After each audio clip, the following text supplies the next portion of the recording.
السلام علیکم ورحمۃ اللہ وبرکاتہ۔ میرے پیارے آقا علیہ الصلوۃ والتسلیم کے پیارے دیوانوں، خاتون جنت حضرت فاطمۃ الزہرا رضی اللہ تعالیٰ عنہا کی کنیزوں، مکاشفۃ القلوب کے ایپیسوڈ نمبر 42 میں آپ تمام کا استقبال ہے۔ الصلاۃ والسلام علیک یا رسول اللہ، الصلاۃ والسلام علیک یا حبیب اللہ، الصلاۃ والسلام علیک یا نبی اللہ، وعلی آلک واصحابک یا نور اللہ، صلی اللہ تعالی علیہ وسلم۔ باب 32، دنیا کی مذمت یعنی دنیا کی برائی۔ بعض تارکین دنیا کا کہنا ہے، نیک عمل کرنے میں آگے آگے رہو، اللہ تعالی سے ڈرتے رہو، جھوٹی امیدوں میں نہ پڑو، موت کو نہ بھولو اور دنیا سے رغبت نہ رکھو، کیونکہ یہ فریبی اور مکار ہے جس نے دھوکہ دے کر خدا کی راہ سے دور کر دیا۔ اسی کی جھوٹی امیدوں نے تمہیں آزمائش میں ڈال دیا، اور یہ تمہارے سامنے انتہائی حسین شکل میں بے پردہ دلہن بن کر آتی ہے۔ آنکھیں اسے دیکھتی ہیں، دل اس پر فدا ہیں اور روحیں اس پر فریفتہ ہیں، مگر اس نے کتنے عاشقوں کو قتل کر دیا ہے، اپنے پروانوں کو ذلت اور رسوائی کے گڑھوں میں دھکیل دیا ہے۔ تم اسے حقیقت دیکھنے والی نگاہ سے دیکھو تو معلوم ہوگا یہ مصیبتوں کا گھر ہے۔ اس کے خالق نے بھی اس کی مذمت کی ہے۔ اس کا ہر نیا پرانا ہو جاتا ہے، اس کی سلطنت ختم ہو جاتی ہے، اس کا معزز ذلیل ہو جاتا ہے، اس کی کثرت قلت میں بدل جاتی ہے، اس کی محبت فنا ہو جاتی ہے، اس کی بھلائی گزر جاتی ہے۔ اللہ تم پر رحمت کرے، غفلت سے جاگو، اس کی میٹھی نیند سے بیدار ہو جاؤ، اس سے پہلے کہ کہا جائے فلاں بیمار ہے یا اسے جان کے لالے پڑے ہیں۔ کوئی ایسی دوا یا ایسا طبیب ہے جو اسے شفا دے، پھر حکیم بلایا جائے اور وہ تیری زندگی کے بارے میں نا امیدی کا اظہار کرے۔ پھر کہا جائے کہ فلاں نے اپنی دولت کا حساب لگا کر وصیت کر دی ہے۔ پھر کہا جائے اس کی زبان بند ہو گئی، وہ اپنے رشتہ داروں سے بات نہیں کر سکتا اور پڑوسیوں کو نہیں پہچان سکتا۔ اس وقت تیرے ماتھے پر پسینے کے قطرے ابھر آئیں، تیرا رونا دھونا سنائی دے، موت پر تیرا یقین پکا ہو جائے، تیری نگاہ ٹکٹکی باندھ کر دیکھنے لگے، تیرے اندیشے سچ ثابت ہوں، تیری زبان گونگی ہو جائے، تیرے رشتہ دار رونے لگیں اور تجھ سے کہا جائے یہ تیرا فلاں بیٹا ہے، یہ تیرا فلاں بھائی ہے، مگر تو ان سے بات نہ کر سکے، تیری زبان پر مہر لگا دی جائے، تو اسے ہلا نہ سکے، پھر تجھ پر موت طاری ہو، تیرے تمام اعضاء سے روح نکالی جائے اور اسے آسمان کی طرف لے جایا جائے۔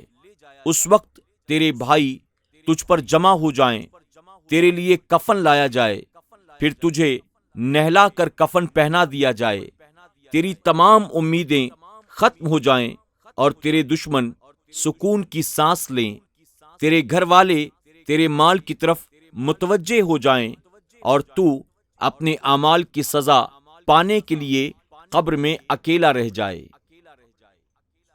ایک زاہد کی ایک بادشاہ کو نصیحت۔ کسی تارک دنیا نے ایک بادشاہ سے کہا کہ دنیا کی مذمت اور اسے چھوڑ دینے کا لوگوں میں سب سے زیادہ مستحق وہ شخص ہے جو مالدار اور دولت کے بلبوتے اپنے کام انجام دے رہا ہو سکتا ہے اس کے مال پر کوئی آفت نازل ہو کر اسے محتاج کرنے یا کوئی آفت اس کی جمع کی ہوئی پونجی اور اس کے درمیان جدائی ڈال دے، یا کوئی بادشاہ اس کے مال و دولت کو برباد کرتا ہوا گزر جائے، یا کوئی تکلیف اس کے جسم میں داخل ہو جائے، یا دنیا کی کوئی جان سے پیاری چیز اسے دوستوں کی نظروں میں گرا دے، اور اس طریقے پر بھی دنیا مذمت کے لائق ہے کہ یہ جو کچھ دیتی ہے واپس لے لیتی ہے۔ یہ ایک ہی وقت میں دو دو آدمیوں سے محبت کرتی ہے۔ یہ ہنسنے والوں پر ہنستی اور رونے والوں پر روتی ہے۔ دیتے وقت واپسی کا تقاضا بھی کر دیتی ہے۔ آج مالداروں کے سر پر تاج رکھتی ہے اور کل اسے مٹی سے چھپا دیتی ہے۔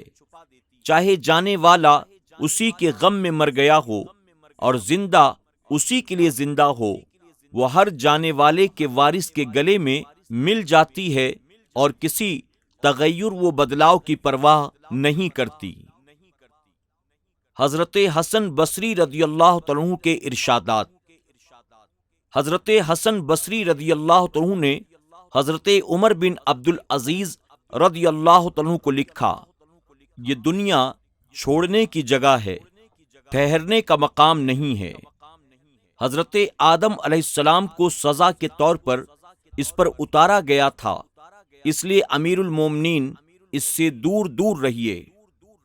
اس دنیا کا توشہ اس کو چھوڑ دینا، اس کی پونجی فقر و فاقہ ہے، ہر وقت اپنے چاہنے والوں کو قتل کرتی رہتی ہے، عزت والے کو ذلیل اور مالدار کو فقیر بنا دیتی ہے۔ یہ زہر ہے جسے انسان بے خبری میں کھا کر موت سے ہمکنار ہو جاتا ہے۔ اس میں جراحت کا علاج کرنے والے زخمی کی طرح لمبے دکھ سے بچنے کے لیے کچھ دیر صبر کیجیے، اور لمبی بیماری سے بچنے کے لیے کچھ لمحوں تک علاج کی شدت برداشت کیجیے، اور اس فریبی دھوکہ باز سے جو خوب بن ٹھن کر جلوہ نما ہوئی ہے اور مکر کا جال پھیلائے ہوئے ہے، جھوٹی امیدوں کی فراوانی ساتھ لائی ہے، اور ایک ایسی دلہن کا انداز اپنائے ہے جسے آنکھیں دیکھنا چاہتی ہیں، جس کے دل شیدائی ہیں اور جانیں اس پر فدائی ہیں، اور یہ تمام چاہنے والوں کو ختم کرتی چلی آئی ہے اور مٹاتی چلی جائے گی۔ کیا کوئی عقل مند اس سے نصیحت حاصل نہیں کرتا؟ جب اس کا کوئی عاشق اسے پا لیتا ہے تو وہ گمراہ ہو جاتا ہے، اور اس سے دلچسپی کے سبب اپنی آخرت کو بھی بھول جاتا ہے، یہاں تک کہ اس کے قدم ڈگمگا جاتے ہیں اور وہ ہمیشہ کے لیے حسرت میں گرفتار ہو جاتا ہے۔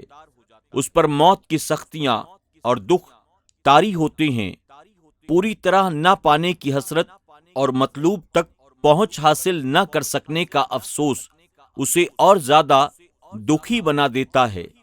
اس کی روح بڑے دکھ کے عالم میں بغیر کسی زاد راہ کے نکلتی ہے، اور اس کے قدم کہیں نہیں ٹکتے۔ امیر المومنین اس سے بچتے رہیے، کیونکہ دنیا دار جب اس کی خوشی میں ڈوب جاتا ہے تو وہ اسے دکھ میں مبتلا کر دیتی ہے۔ اس میں نقصان پانے والا فریب زدہ ہے، اور اس میں فائدہ پانے والا دوہرا دھوکے میں ہے، کیونکہ اس کی وسعت مصیبتوں تک جا پہنچتی ہے۔ اس کا وجود آمادہ فنا ہے، اس کی خوشی دکھوں میں لپٹی ہے۔ جو اس کا ہو جاتا ہے وہ واپس نہیں لوٹتا اور انجام سے بے خبر رہتا ہے۔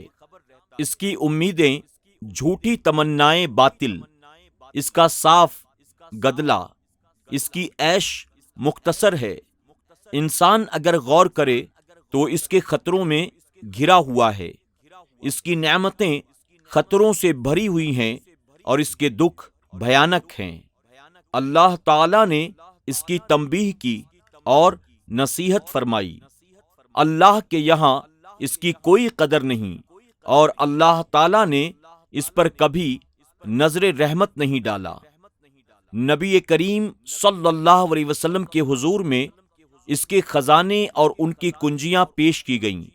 مگر آپ نے قبول کرنے سے انکار کر دیا، کیونکہ اللہ تعالیٰ کے یہاں اس کی حیثیت مچھر کے پر سے بھی کم ہے۔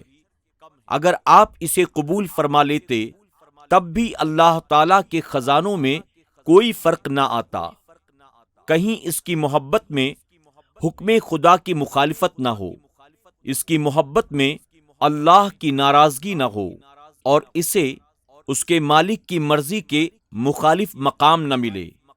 اللہ تعالیٰ نے اسے بطور آزمائش مومنوں سے پھیر دیا اور اپنے دشمنوں کی فریفتگی کی وجہ سے انہیں دولت سے مالا مال کر دیا۔ جو بے وقوف اسے پا لیتا ہے وہ سمجھتا ہے کہ شاید اللہ نے اسے عزت دے دی ہے، اور یہ بھول جاتا ہے کہ اللہ تعالیٰ کے محبوب نبی کریم صلی اللہ علیہ وسلم نے اپنے مبارک پیٹ پر پتھر باندھے تھے۔ مذمت دنیا میں ایک اور حدیث قدسی۔ حدیث قدسی ہے، اللہ تعالیٰ نے حضرت موسیٰ علیہ السلام سے فرمایا کہ جب تو دولت مندی کو اپنی طرف آتا دیکھ تو سمجھ لینا کہ کسی گناہ کی سزا آ رہی ہے، اور جب فقر و فاقہ کو دیکھ تب خوشامدید کہہ کہ یہ نیکوں کی علامت ہے۔ اے لوگوں، اگر چاہو تو عیسیٰ علیہ السلام کے نقش قدم پر چلو، جو فرمایا کرتے تھے بھوک میری کھال، ڈر میری عادت، اون میرا لباس، سردیوں میں سورج کی کرنیں میری آگ، چاند میرا چراغ، اور دو پاؤں میری سواری، اور زمین کی سبزیاں میری غذا ہیں۔ نہ صبح میرے پاس کچھ ہوتا ہے اور نہ شام کو میرے پاس کچھ ہوتا ہے، مگر دنیا میں مجھ سے بڑھ کر کوئی غنی بھی نہیں ہے۔